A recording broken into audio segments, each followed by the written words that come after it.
Good evening. This is Crime Classics. I am Thomas Hyland with another true story of crime. Listen.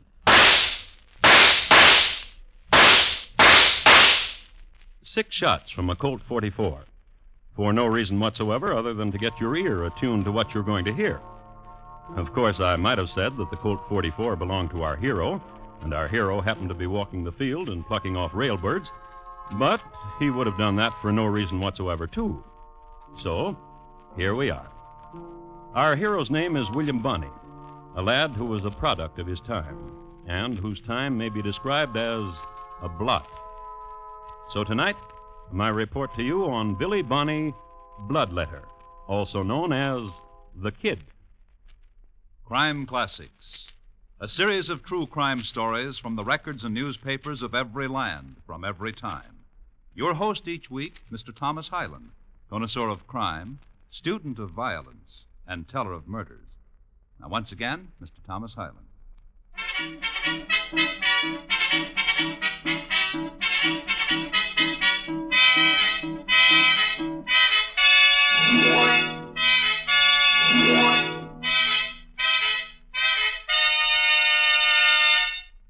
William Bonney got to be 12 years old by being born in New York City in 1859 and being in Silver City, New Mexico in 1871. He was not tall for his age, but he was a smart one. Give him a pack of cards and say, "Billy, let's see you deal a full house from the bottom." And the boy's nimble fingers would flip 3 aces and 2 ladies in front of you quicker'n shote with a cut snout. Or put a cue stick in his little fist, and if he didn't hit you with it, he'd run the rack. In rotation, like as not. Real smart. On a sunny day, you could see him walking down the shady side of the street, whistling and handling the oddments in his little pocket. A slingshot, a pair of dice, shaved, and a knife, razor sharp. There he goes.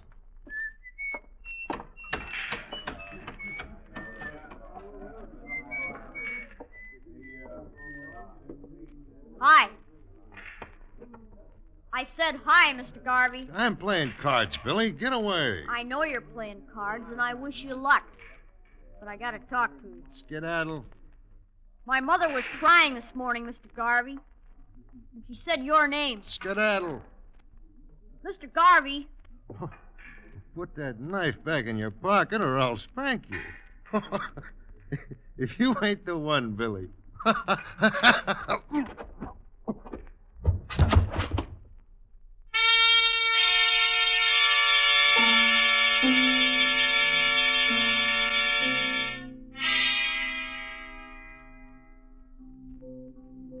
Now, Billy dearly loved his mother, and he couldn't stand to see her cry. A good boy. He stabbed Mr. Garvey in the chest 3 times. Killed him. And when he went back to his mom, he told her that he taught that Mr. Garvey a thing or two, and she did this. Patted her son's tousled hair, gave him $5 silver, and told him to get out of town. Billy did. I'd like to now pick out a couple of more highlights at random. Events in Billy's life before he was 17. Here's one.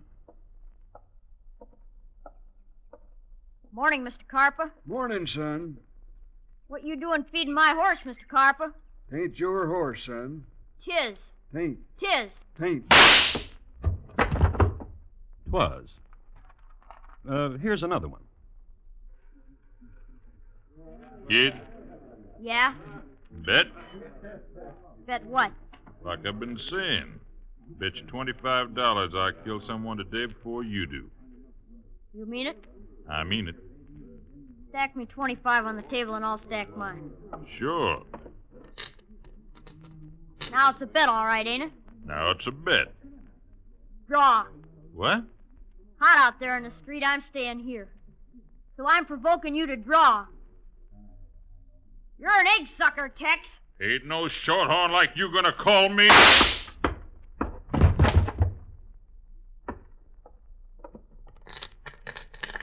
$50 on the red.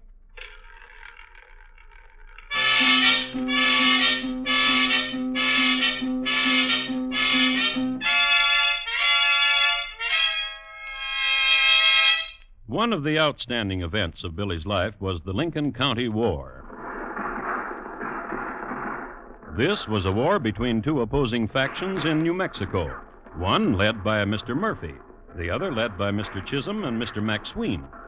Now, Mr. Murphy had the law on his side, but Mr. Murphy and the law happened to be thieves. Mr. Chisholm and Mr. McSween were outside the law, but they were the good guys, and Billy the Kid was on their side. During this war, Billy killed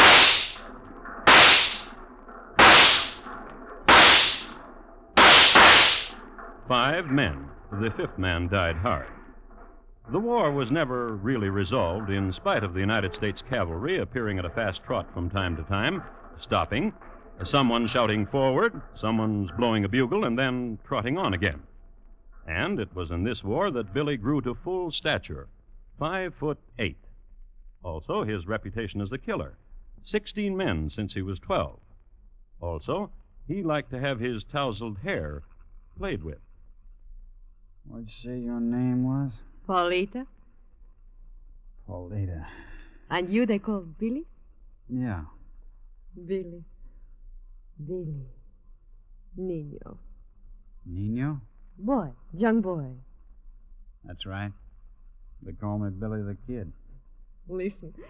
What? When I see you riding through Fort Sumner, when I see you, the way you are, riding the way you do, here is where the wings beat inside of me.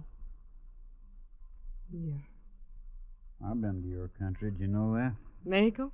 Sure. 3 years ago. Killed a man in El Paso, and a posse chased me clear across the border. And did you like my country? Sure. Sorry to leave it, but I had to. Por qué? Killed a man in Sonora. Mexican police chased me back over to Rio Grande. Billy. Yeah? Nino. Nino.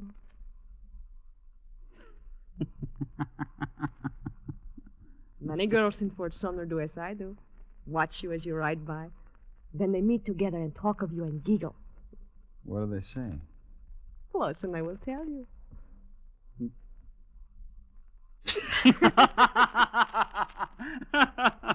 Kiss me, Billy. Yeah, I want to. Billy. You do that. What you were doing, Paulita. ¿Qué? To my hair. Like this? Yeah. Yeah.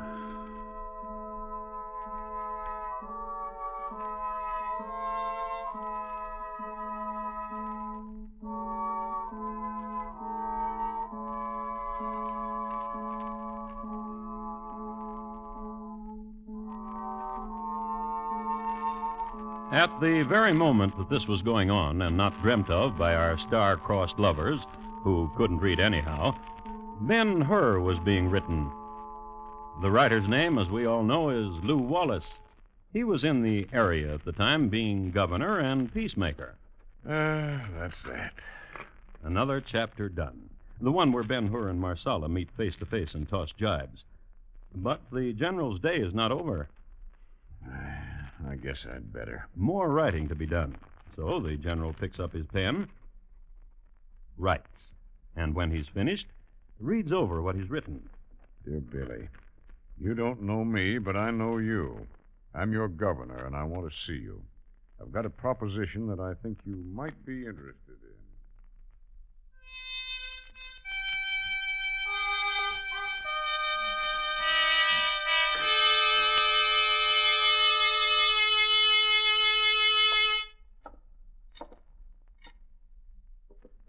Hello, Governor. Oh, hi, Billy. Had your letter read to me by my partner, Charlie Beaudry. He says you got a proposition that's interesting to me. I'm offering you amnesty, Billy. What's that? Don't wear your gun anymore, and no law is going to touch you. I killed a lot of men, Governor. How come you're Just offering... let's start having a little peace around here, that's all. Oh, I'm for that, Governor. I've always been for that. Well, now, I'm glad to hear it. Except nobody will let me be peaceful. Well, it's going to be different now.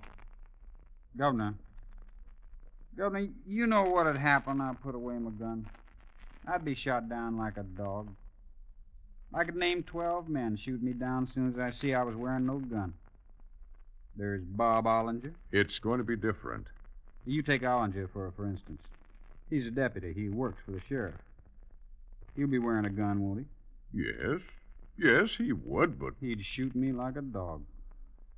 How old are you, Billy? 18. You got a lot of living ahead of you, son. Not without no gun. It's going to be different. You say I got a lot of living to do, and I aim to do it, Governor. Just 'cause you say words like Amnesty. Ain't no magic words to make me front Bob Ollinger, for instance, without no Billy, gun. I've got something else to offer you. What else? When all the shooting's done, when the killing's over, how'd you like to be a sheriff?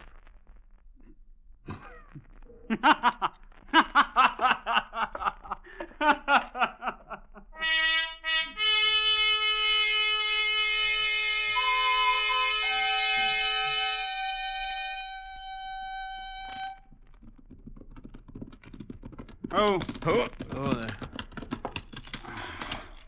look down there, Baudry. Bottom of the hill. Yeah, I see him. What you reckon they're doing? Digging, I guess. Just digging.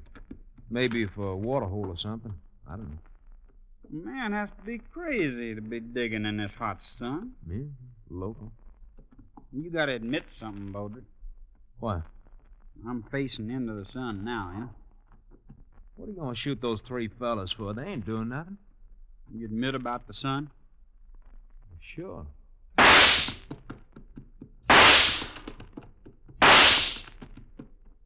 You betting any money they ain't dead? What'd you shoot them for? For nothing at all. 'Cause you felt like it. 'Cause I felt like it. Get.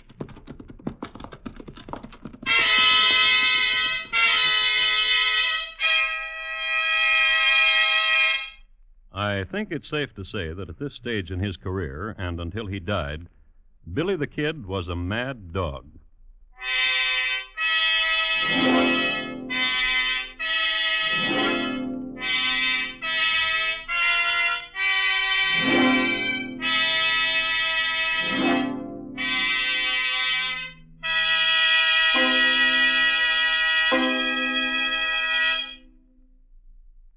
You are listening to Crime Classics and your host, Thomas Hyland. Driving tonight? Then remember this.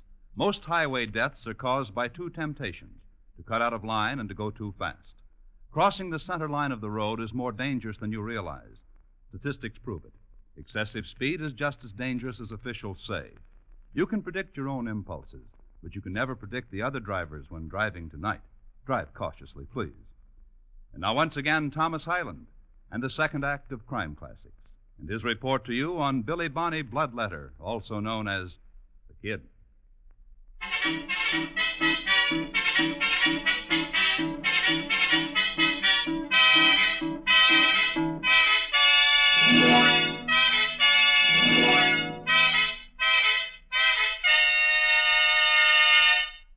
You'll recall that earlier I referred to this era and scene of American history as a blot.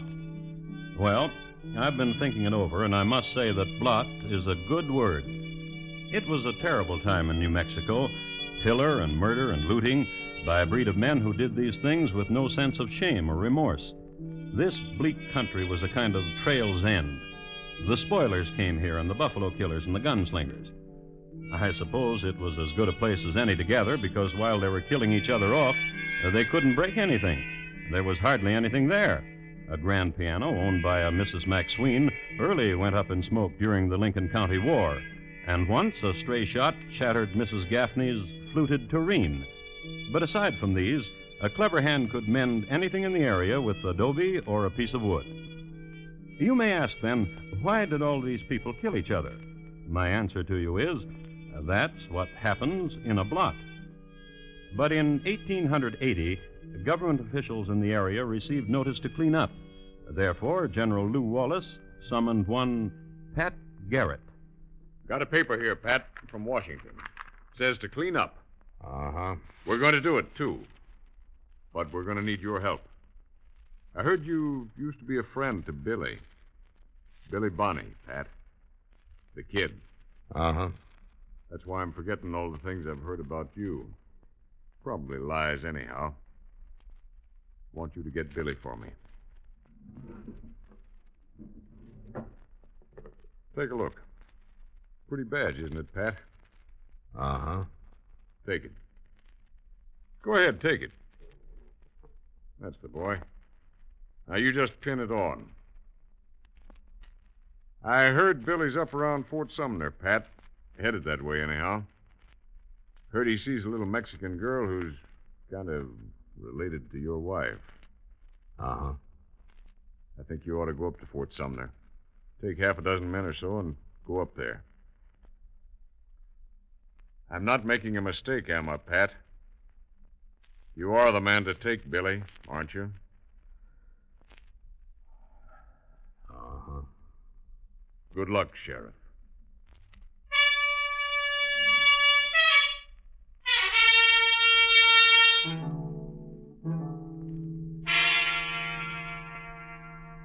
About the events which took place outside of Fort Sumner. Well, let's see how they told about it at the time. Let's see how the boys who wrote the 19th century paperbacks had at it. Here's one.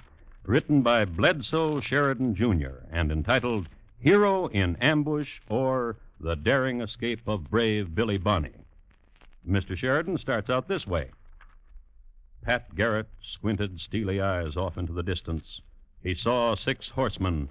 The sheriff turned to his lieutenant and he said, Men, that is Billy, the young boy, and his desperado friends.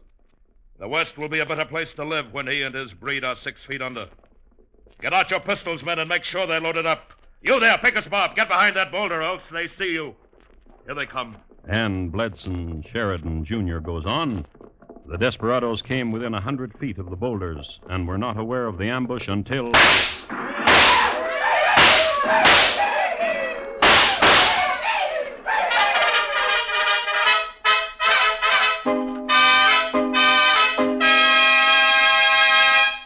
In spite of all the steely eyes that must have been on both sides of the ambush, and in spite of all the 6-shooters and shotguns, there wasn't a scratch in the crowd. Brave Billy Bonney and his merry band turned tail and fled. Bledsoe Jr.'s next chapter is aptly entitled Stinking Springs, for that is where we pick up the boys. When we going to rest, Billy? Now on the way. Then what? They're going to come after us. You know that, Baudry. I asked you. Then what? We're going to rest at Stinking Springs down there. Down there's a place. Cabin place. Fight it out there, Billy? You scared? You must be. You asked me a question like that. 4 of us. You, me, Wilson, Pickett. How many you figure they got? That was Pat Garrett, wasn't it? What I could see it was. He can get all he wants. You scared, Billy? You're talking foolish, Baudry. Sure I am. Billy. Yeah? It's starting to snow. Yeah.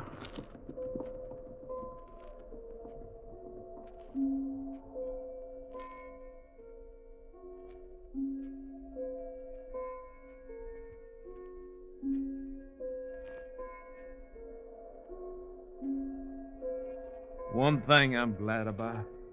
What? Inside here ain't as cold as outside there. But Garrett and his boys are plenty cold. Plenty cold. Hey, Garrett! Garrett, you cold? Come on in here. It's warm. Come on out, Billy. Come get some ham and some eggs. Man, I'm hungry. Been in this place for 5 days. Bet you hungry too, ain't you, Wilson? Pickett? Man. Come on in here, Garrett. Hey! Hey, Garrett! Can't come in. They're not after you, though. Billy! Man, they got you. Billy! It looks like... Let me see. Looks like that got you, Baudry. Listen. Billy! Listen, Baudry. You going out there, you hear? You're done for anyhow. You going out there and get one of them before you die. Go on, Baudry. Just keep your coat pointing out, just like that. Now, you get one of them, you hear?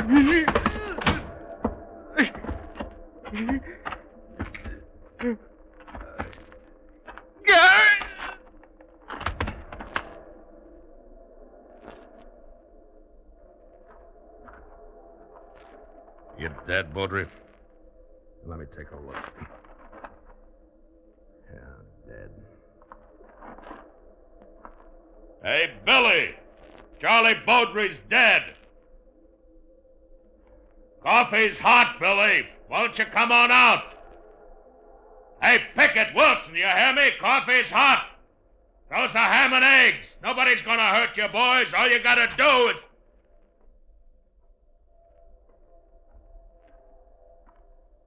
Hello, Pickett. Just keep your hands way up there. You're not gonna get hurt. Hi, Wilson. Glad to see you. Come on, get some coffee for yourself. Just take his gun and feed him, boys, like we promised to do. Hey, Billy! Ain't going back to Fort Sumner, Pat. Won't take you back to Fort Sumner, Billy. Take you to Santa Fe. How's that sound to you, Billy? Santa Fe. Where? I swear, Billy.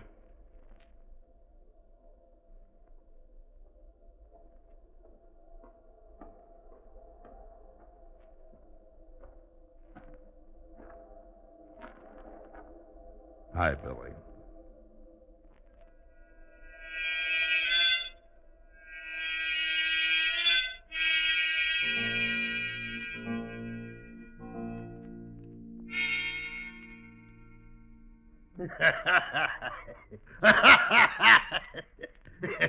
And then you know what? I'm gonna tell you what, Billy.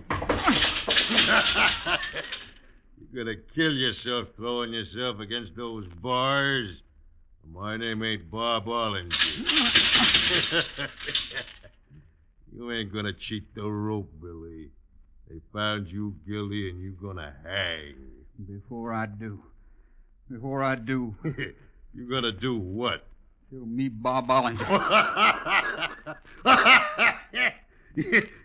You ain't killing nobody. I'm making me a promise. I'm gonna kill me, you. Okay, Ollinger, I'll take Garden now.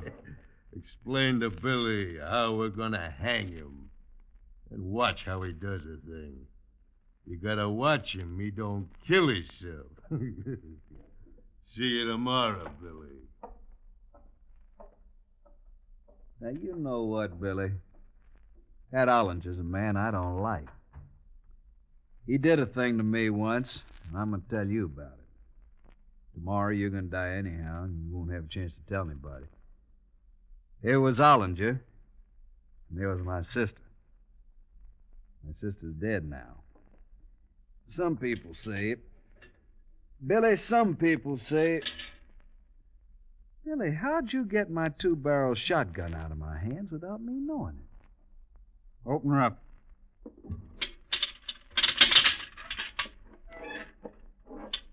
Where'd I get me Bob Ollinger?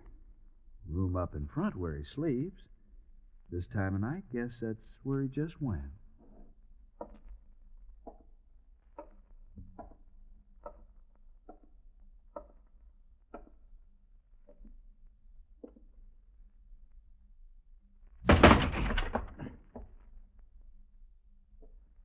Hi, Bob.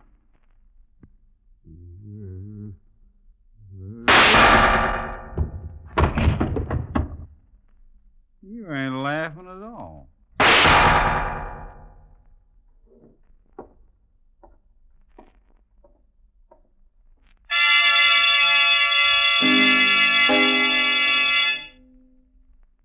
It's safe to assume that this was one of the happiest moments in Billy's life.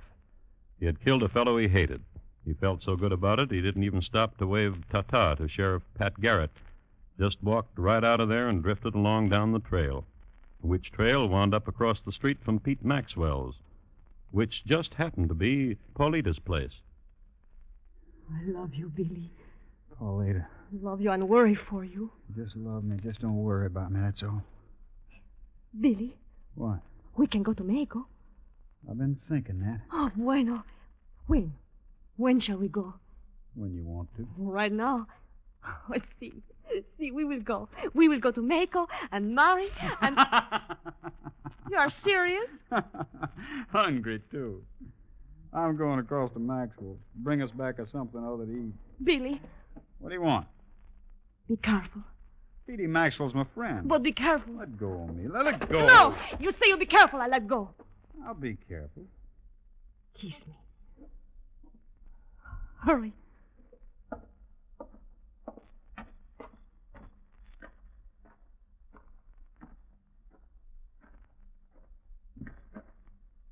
Somebody there? Somebody.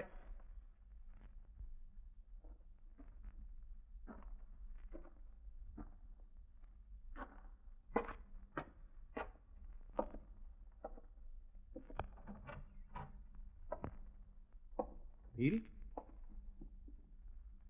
Hey. Pete Maxwell? Hi, kid.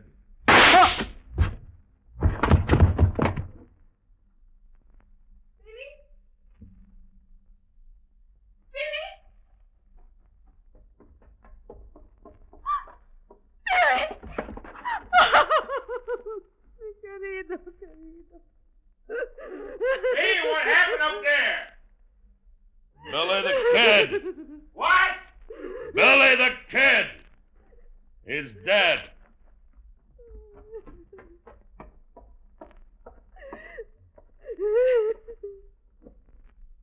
Well. Dead, is he? Uh-huh. Well. Hey, Billy the Kid's up here. Billy the Kid. He's dead.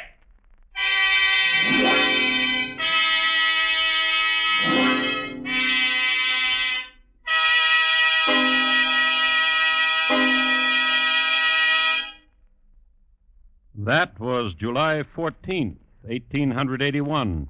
A killer was killed. A bloodbath was over. July 15th, 1881, was one of the finest days in the history of New Mexico.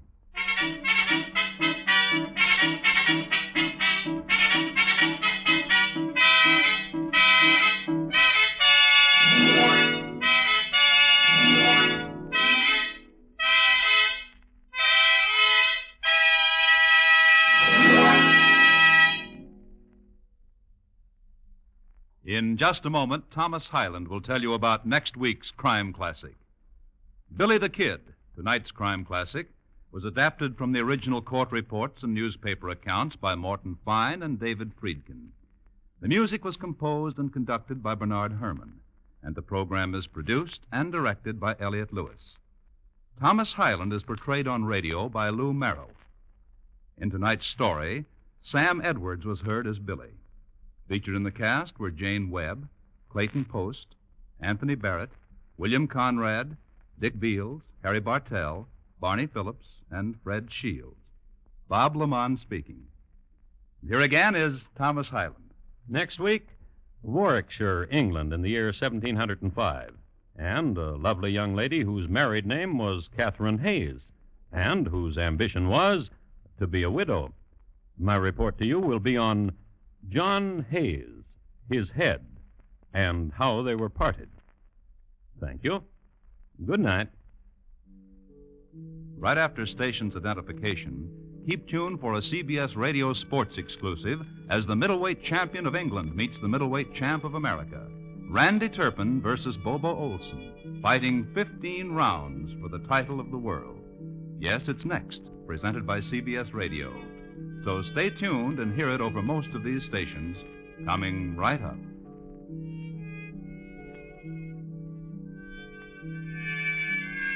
For newspaper adventure, Rogers of the Gazette on the CBS Radio Network.